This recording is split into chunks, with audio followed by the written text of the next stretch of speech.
Alright, I am back with another video, and today we are doing the next in my lineup of deity-based builds.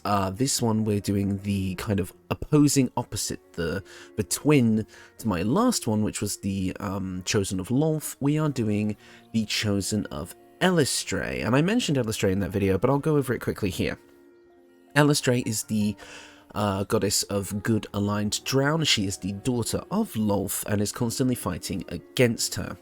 Now, Eilistraee herself is a goddess of life, freedom, and nature, basically kind of advocating for Drow to ascend to the surface, overcome their chains, and be free and enjoy life for what it is. So I kind of wanted to reflect that here. Now, what class in the game reflects freedom and, you know, an overall sense of good and, you know, all that good stuff? It's Bard. The most free and fun character you can be is a Bard, really, and being able to travel across the land spreading songs and doing good while, you know, trying to make opinions of the Drow change on the surface world. I think being a Bard is absolutely the way to do it. It also doesn't help the fact that Eilistraee is depicted as a Drow woman dancing with a sword in a similar fashion to a Bladesinger. So, if we're going a Bard that wants to use a sword, I mean, you already know what we're doing, but I feel like there's enough of a unique twist on this concept that I feel like this is going to be quite fun. And as far as building a protagonist for this game, as in I mean someone that is going to have meaningful character moments, meaningful dialogue options and interactions with other NPCs, this might be one of my favourite builds I've ever done, simply because being a Drow, Eilistraee? I don't know what to say, whatever you'd call this, a servant of Eilistraee, it creates so many interesting dialogue options, and even getting Eilistraee's chosen weapon, which we'll go over in a minute, has a unique event associated with being aligned with Eilistraee. So I feel like this, again, if you were to play this build from start to finish in a campaign, you would feel really strong, but also have some incredible character moments and just feel absolutely awesome as you played through the game. Also, the design I've kind of come up with for this character here, like with this armor set and the colouring, and like the little neckerchief, scarf, whatever you want to call it. I just think this build, it's just awesome. I actually think this is one of the builds I'm most proud of overall, and I really, really hope you enjoy it. So obviously we're starting things off as a Bard. As for our cantrips, nothing changes from the norm here. We are taking Vicious Mockery and Friends, and I feel like Friends, even though I just think it's one of the best cantrips in the game anyway, this actually just fits in really, really thematically here, and just being able to, is in being someone who would normally be shunned by society, you know, trying to befriend everyone, I feel like this really, really works. So I quite like Friends and Vicious Mockery here. As for the spells, I feel like this character, as much as we are building a fighting character, I do believe that this is a person who would try to de-escalate situations before they become too violent and help where they can. So I actually feel like this character is going to be a bit of a healer. So we're definitely going to be taking Healing Word and Cure Wounds here as kind of two of our main spells to allow us to be able to heal more efficiently. Fairy Fire is also a nice little one here. It fits in line with a Drow anyway, because it's kind of one of their racial spells, and it's going to let you help out your allies and give yourself advantage on attack rolls as well, so it's overall pretty good. I've also gone for Heroism here, but honestly this can be changed out for anything. It makes it so yourself or a target are immune to Frightened, and you give 5 temporary hit points each turn. I think this just like kind of fits in nice with like the bolstered personality of a Bard, especially one who's trying to be so forthcoming and helpful to just jump in like a hero, like a true protagonist would. However, I feel like Disguise Self also works here quite well thematically, because someone who is playing a Drow might want to disguise themselves as another race when they are somewhere that may be a little bit less welcoming. However, I feel like, again, this is a character who wants to show off their heritage loud and proud, so I decided to go with Heroism here. As for your starting instrument, I actually quite like the lyre here. I'll just quickly select it so you can... Because, I don't know, I feel like it's a very calming but also quite beautiful instrument, and as well there is a lyre in the game that is specifically related to Drow, so I feel like it would be quite nice to pick that up as a thematic option as well, if you can. As for your ability scores, we're doing a pretty standard charisma stat spread here. 17 charisma, 15 constitution, 16 dexterity. Using our first ability score improvement to bump up our odd numbers will be good, but this is a strong starting base for us. We don't need any of the other stats because they're not really essential to this build, but feel free to play around with this if you like. I will also go over that the reason we're starting with Bard and this is important here is we're going to be getting proficiencies that we absolutely need.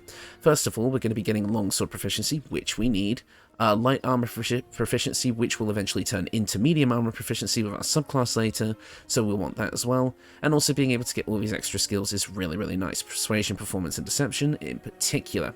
I also... Again, I kind of wanted to go into this because I feel like this is such a protagonist move, but I've also gone for the folk hero background, meaning that whenever you help someone or save the day, you are going to be getting inspiration. So I just feel like overall, this build comes together really, really nicely.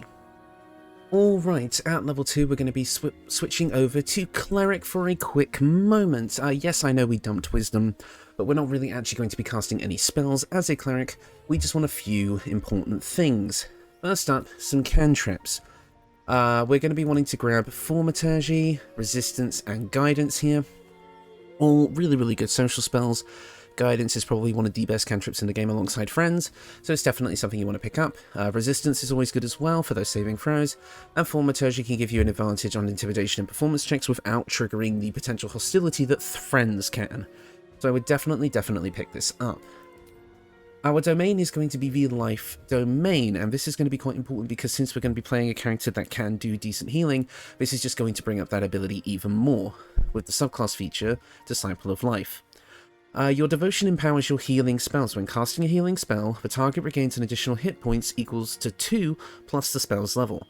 So for big AoE healing spells, such as Mass Cure Wounds, this is a huge buff to that spell's potential. Definitely worth picking up. You're also going to be getting Bless for free here, which is nice, as well as Cure Wounds. Bless is always just a really nice concentration spell to have early. Cure Wounds we already get from Bard, and that version is more effective, so this probably won't come up. But the main thing that we're going to be getting from this is the fact that we are going to be able to align ourselves with Eilistraee and be an Eilistraee Cleric. And as you can see here, Eilistraee is the goddess of good aligned Drow, beauty, song, and freedom. The Dark Maiden designs balance between all races and struggles against her mother Lolth's corrupt aims. It specifically says on the wiki and from a few other lore sources that this character's domain are life, light, and nature, so being a life domain cleric definitely works here. As for your prepared spells, it's not going to be really worth taking something like Guiding Bolt or Cure Wounds, I don't think, because our damage and saving throws with these are going to be subpar at best. I actually would recommend Sanctuary. This is a spell that can be used in a lot of really niche situations, but can definitely come up and be super important when it counts.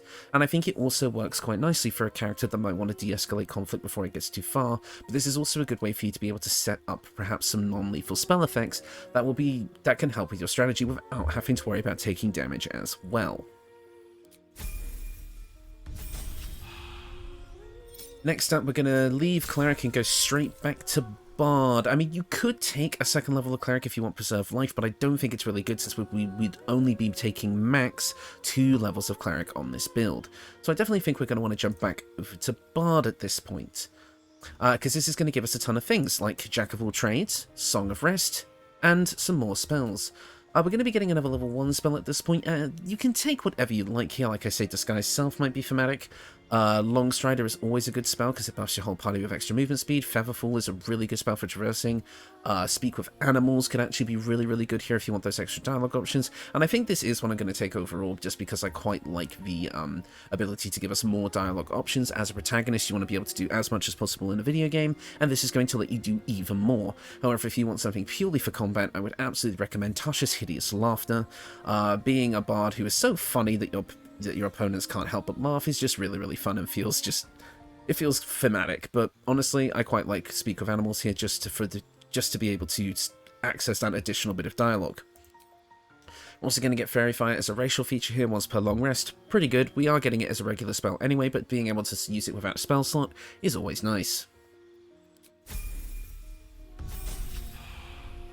Next up at Bard level 3.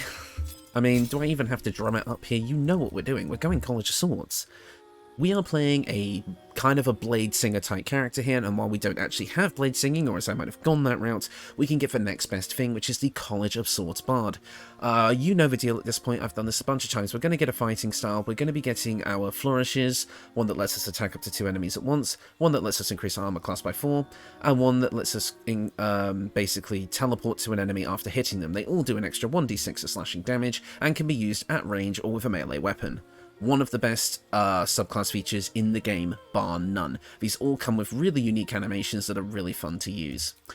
We do get level 2 spells at this point as well, and there's nothing that immediately stands out to me as something I'd like, but if we're still going on this de-escalation route, heat metal is an interesting option to make your enemies drop their weapons. Hold person could be a good option for basically making it so it's like, hey, stop what you're doing, or, you know, just let your allies kill them. I mean, you have a lot of options here. I actually quite like detect thoughts here. Again, as that kind of protagonist sort of thing, you want to have as many dialogue options as possible, and detect thoughts is going to give you even more opportunities to see more content in the game. Definitely worth picking up. I'm kind of leaning into this protagonist aspect because I think the story of this this character as a protagonist is so interesting, so I really want to lean into that aspect. So detect thoughts and speak with animals, plus being a drow and all that, is going to give you a ton of dialogue stuff you never would have had before. Definitely want to pick that up.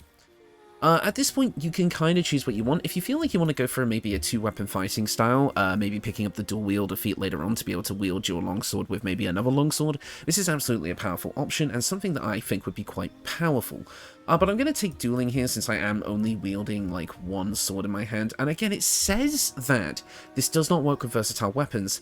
However, there are conflicting stories on this. Apparently, if like you have something in your offhand like a shield, this can work even with longswords. I can't confirm or deny that either way. It's really hard to kind of test this sort of thing, at least for me, but if someone could like do the testing, let me know and report back. I would like to know, but we'll take dueling here just in case it does work. Next up, we're going to be a Bard level 4, and this means we're going to be getting our first feat, and I'm definitely going to be taking the ability score improvement to bump our charisma and constitution up to even numbers, giving us more HP and a higher spell casting stat. We're also going to get another cantrip at this level. Mage Hand is a really unique and useful cantrip that comes in handy in a lot of situations. As for our spells, you can take whatever you like here. I might take Heat Metal here just because I quite like the theming of it, and I think it's quite a unique spell to use and quite a lot of fun. We're going to be getting Darkness as a racial feature here, just a nice little bonus. And yeah, moving on. Right, next up is a Bard level 5. We're going to be getting a ton of really useful stuff. We're going to be getting an improved Bardic Inspiration, increasing our die to a D8. And we're also going to be getting Font of Inspiration, meaning our Bardic Inspiration can now restore itself on a short rest instead of just a long rest. We're also going to be getting level 3 spells at this level, and then obviously if you wanted to keep going this protagonist route, you can take Speak with Dead to be able to speak with corpses and get even more dialogue options out of that. But again, if you're interested in more of just a building for combat type of style, I actually quite like something like Hypnotic Pattern for this build. I think it's very on theme, being non-lethal, causing a target to be unable to move. And a fun fact I wasn't aware of with this spell, you can actually cast it while you're silenced. There's no somatic component to this, or verbal component even, so you can actually use this while silenced. It's got just a nice, niche, unique little thing about it. But I'm going to take Speak with Dead because, again, I personally want it, but change this up how you like. And next up at Bard level 6, we're finally going to be getting at total level 7 extra attack. Again, this character has probably been more of a caster up until this point, and more of a healer support character, but now you can go full in on the martial aspect. So this is quite fun. You're also going to get counter charm at this level, which is it's always not great. Unfortunately, it feels just like a weaker version of like a paladin's aura, but it may have its use cases later on in the game where enemies use more status effects. Again, you can get another level 3 spell at this point, and as said before, I'm going to be taking Hypnotic Pattern. Next up at Bard level 7, we're going to be getting another spell, and at this point we're at the level 4 spells, and you just gotta take Greater Invisibility. This is a super fun spell to use. Now, picture this if you will. You're this big bombastic bard that comes in playing their lute, all ready to save the day. Your enemies are all staring at you and getting ready to square up, and they're like laughing because you seem weak, and then all of a sudden, you disappear. but your music is still playing and ominously filling the room, causing your enemies to be uncertain and filled with fear, and then you strike from the shadows. I don't know, it just seems cool. It just seems like a total, like, hero move to come in and save the day like that. So I think this is actually quite a fun move. Maybe I'm just putting, like, too much fanfiction, I guess, or whatever you'd call it, like headcanon in to this build, but I like it. I like this build, man. Right, next up at Bard level 8, we're going to be getting our second feat, and at this point you can take whatever you like. If you wanted to go that dual wielding route, you could absolutely go with the dual wielder feat here, as I said, or you could have taken it at your last ability score improvement, but I think getting those ability scores up is more important. There's also a few other options here. You could go for something like Warcaster if you want advantage on concentration spells. Mobile if you want more mobility, Lucky even if you wanted to really feel like a protagonist and be able to literally alter fate with your plot armor. That could actually be quite fun, but I'm just going to take the ability score improvement here, and I want to bump up our dexterity to 18 so we can get more use out of our finesse weapons, which we will be using. You can also take another level 4 spell at this point. Nothing really catches my eye here. Freedom of movement is a fun spell, but you can also get that from a decent pair of boots, so it might not be worth it. Dimension Door is really good if you want to be able to teleport around, but it feels kind of expensive when you've got something like Misty Step that could potentially be available to you. And then Confusion. Confusion is quite good and probably would be something I would take here as a level 4 option. Being able to just kind of take enemies out of combat for a while and even make them kind of fight for you in a weird way. It just kind of works. I quite like it.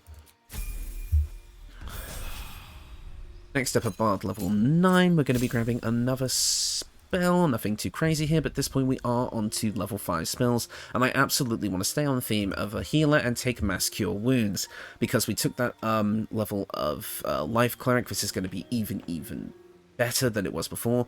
I will point out a quick visual error. It does say on screen that this does 3d8 minus 1. This is because for some reason it's taking our wisdom into account on this tooltip, but actually on your hotbar and in combat it will take your charisma into account and it will show up properly. Definitely want to pick this up here. Next up at Bard level 10, we're going to be getting a level 10 class features. Now, I've never actually taken a Bard to level 10 in any of my videos, so there is actually going to be some interesting things to show off here. First of all, we're going to get 2 expertise, which is quite nice. I would say Persuasion is a nice option here, and I quite like Perception as well. We're also going to be getting another cantrip at this level. Blade Ward works, Minor Illusion works, Light works, take whatever you fancy. We do get Dancing Light as a racial feature at level 1, so Light might not be the best option. I'm going to take Blade Ward here. We're also going to get another level 5 or lower spell at this point. You can take whatever you like, it really doesn't matter. I quite like Hold Monster just because it's just a really good utility spell that can come in handy in a lot of situations. But here's the big one. Magical Secrets. We get access to a massive list of level 5 and lower spells, including a spell that I'm going to use here that is not available anywhere else.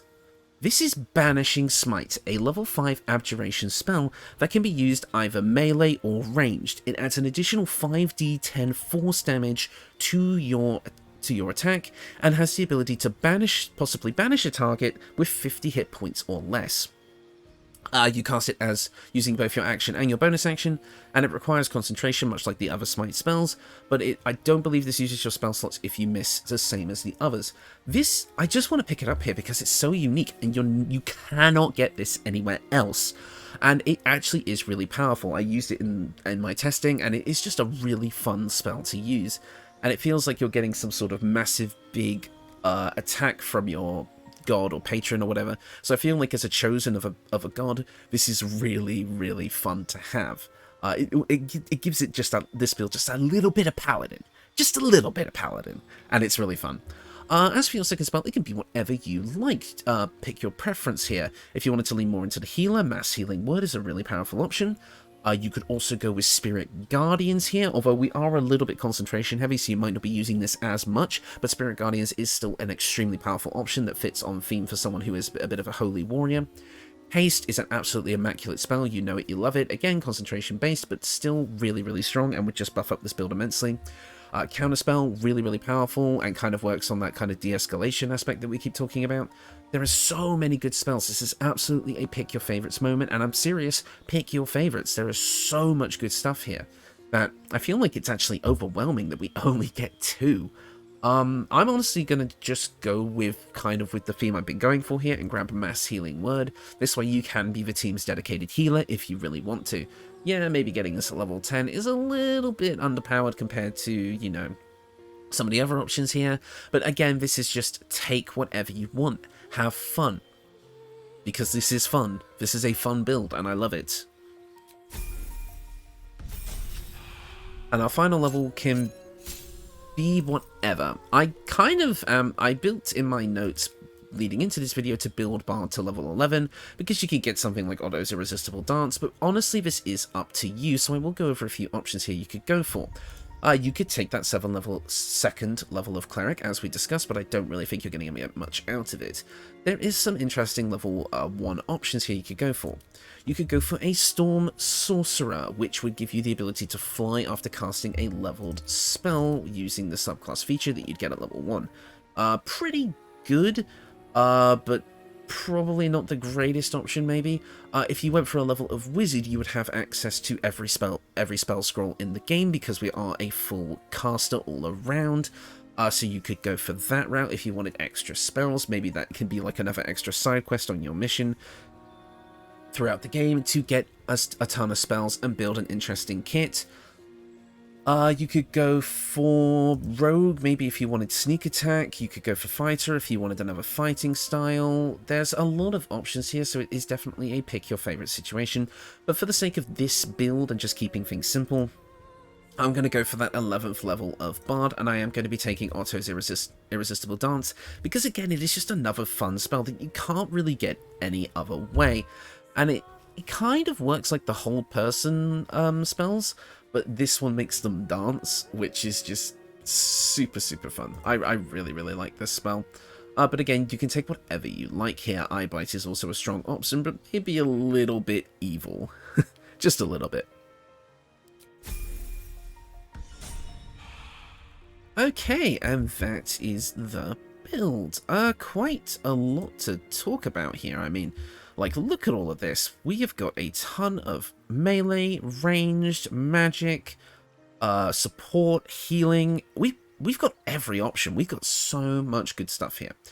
But I feel like the equipment is going to push this build even further and make it super, super fun. Let's get into it. So, starting off with the headpiece, we have Wapira's Crown. When healing another, the wearer gains 1 to 6 hit points. So it's basically just when you heal someone, you also get a little bit of healing. This is just something that can be obtained in Act 1 and is quite useful. But for example, if you say you wanted to go the wizard route, or you just wanted to have a higher intelligence in general, I would replace this with the Warped Headband of Intellect to give you 17 intelligence, which can come in handy in a lot of different ways. Next up is our Cloak, the Cloak of Displacement. At the beginning of the wearer's turn, the cloak activates, granting enemies disadvantage on attack rolls that target the wearer. This effect lasts until the wearer takes damage. This is a really nice option here to kind of give you the feeling that you're dancing through your enemy's attacks as you attack, a bit like a Bladesinger, but meaning they have a lesser chance to hit you. Quite fun. This is the 1T Scale Mail. This is a really easy to obtain piece of armor in Act 2. You just buy it from a vendor. And I can't believe I missed this, because this isn't one of my favourite armor sets in the game. You add your full dexterity modifier to your armor class. Additionally, you do not get a disadvantage on stealth checks, so that's pretty fun. You also get a +1 bonus to initiative rolls. But the fashion, man, look at this, with the Drow with like the purple and, like I said, the little neck scarf that you get. I think only the female variant of the armor gets the neck scarf, which is a shame. But still, this armor just looks awesome, and I'm so cross with myself that I haven't used this before, because it's just awesome. Next up, the Gloves of the Automaton. This is bought from another vendor in Act 2, and I passed these up. I didn't realise how good these were until I just kind of stumbled across them on the wiki recently. Basically, what this is going to give you is a +1 to your strength saves, but it's also going to give you Circuitry Interface. Once per short rest, as a bonus action, you can use this ability to make yourself at least considered a construct, which means your weapon attack rolls have advantage, and you have a resistance to lightning damage. This is awesome. Every single weapon attack roll being done with advantage. If you wanted to lean into like a ranged build with this, for example, like going dual crossbows, which I do have here, and you could go with the sharpshooter feat and then use this to kind of offset the penalty. Super powerful ability that, again, you can just get from a random vendor in Act 2 really, really easily. So definitely worth picking up. Can we click off the thingy? Thank you. The next up is the Boots of Brilliance. This is a piece of footwear that gives you the ability to restore Bardic Inspiration. Once per long rest, you can play your instrument to restore one of your Bardic Inspiration slots. I kind of just wanted to show off that this exists, and again, it's fairly easy to get, but you can honestly replace these with whatever, because, well, you know, it's not really that important, because, again, once you have, like, Font of Inspiration, and you can recover your Bardic Inspiration on a short rest, this does feel kind of useless, so feel free to replace this with whatever you like. The Disintegrating Nightwalkers are a great option if you want Misty Step. You could get the Boots of Persistence, which will give you freedom of movement and Longstrider. So yeah, just play around with this a bit, see what you can come up with, but I definitely think that this is a decent option to start off with in those early game days, because you can get this quite early. Next up, I'm just kind of using this as an opportunity to show some extra equipment. We have the Amulet of Harpers. You get advantage on Wisdom saving throw checks, which is nice because our Wisdom is quite low, and you also get the ability to cast Shield once per long rest, similar to the Elegant Studded Leather. I feel like this is just a really solid amulet choice overall. Again, when you have low wisdom, being able to get advantage on those saving throws is really, really nice. And I feel like this is just a nice option that I haven't really used yet, so I felt like showing it off in this video here. We're also using the ring Death Do Us plant. I just chose this because it's, again, a piece of equipment I've not used before, and it gives us a nice on-theme feature called Beacon of Hope. Basically, your allies will regain the maximum hit points possible when healed, so it works nicely on theme with this build. They also gain advantage on Wisdom saving throws and Death saving throws. So you get, again, taking on that protagonist who's trying to steer their whole people into a brighter future. Being a literal Beacon of Hope, both mechanically and thematically, is really, really nice. Did I say Beacon of Hope? Beacon of Hope. I can't speak again. But I really, really like this spell just thematically. Obviously, you can swap this out if you don't feel like you need it, but I just wanted to show it off. Also, we have the Shifting Corpus Ring. This can be obtained in Act 2. It gives you access to the ability to cast Invisibility and Blur. Just a couple of extra spells that I think is quite nice. I believe these are cast once per long rest, like most other things, yes. But it's just a little bit of extra utility that fits on theme with kind of like the shiftiness that the Drow naturally come with. I don't know. You can shift this around if you like. There's a lot of different options here. Now, on to our weapons. This one's kind of obvious. It's Fala Aluv. Most players have come across this weapon and probably used it. This is literally Eilistraee's weapon. And again, I said, if you're a Cleric of Eilistraee, getting this weapon has a unique event tied to it, so it's awesome. It's really, really fun, and it fits on theme, and it's a powerful weapon. You're going to be getting, it's a +1 longsword, but it's finesse based, which means you can cast this with your dexterity, and it actually gets a unique animation for wielding it when you do so. Also, you get Fala Alive Melody, allowing you to create an aura around yourself of one of two auras, either Sing or Shriek. The Sing aura has all allies within 6 meters of range have a 1d4 bonus to attack rolls and Charisma, Wisdom, and Intelligence saving throws. Basically sort of a more minor version of Bless, but you don't have to maintain concentration on it, and is quite a powerful buff. And then the next one is Shriek. The sword shrieks. All enemies within 6 meters of range have a 1d4 penalty to Charisma, Wisdom, and Intelligence saving throws, the opposite of before, and the effective creatures receive an extra 1 to 4 thunder damage. This is quite a powerful ability. Getting that little bit of extra damage is quite nice. Basically, either Sing or Shriek are going to be good. I will note here, just in case someone points out in the comments, because this is a status effect that I quite like as well, and I've shown off a couple of times. Reverberation will not trigger, for example, if you're using the Gloves of Belligerent Skies, will not trigger off of the thunder damage that you get from this ability, because I think it's technically not you doing the thunder damage, it is the aura, which is, it's just a weird way of saying game logic being game logic here, but according to the wiki and according to the testing that I've kind of done back and forth a little bit, back when I was doing the Fallen Thunder God video, the thunder damage here does not trigger reverberation from the Gloves of Belligerent Skies, so in case you wanted to run those here, prepare to be disappointed, but I figured I'd point that out while I remembered. So yeah, that is the build. Overall, like I said, I'm quite proud of this one. I feel like this is one of the best kind of protagonists I've ever built.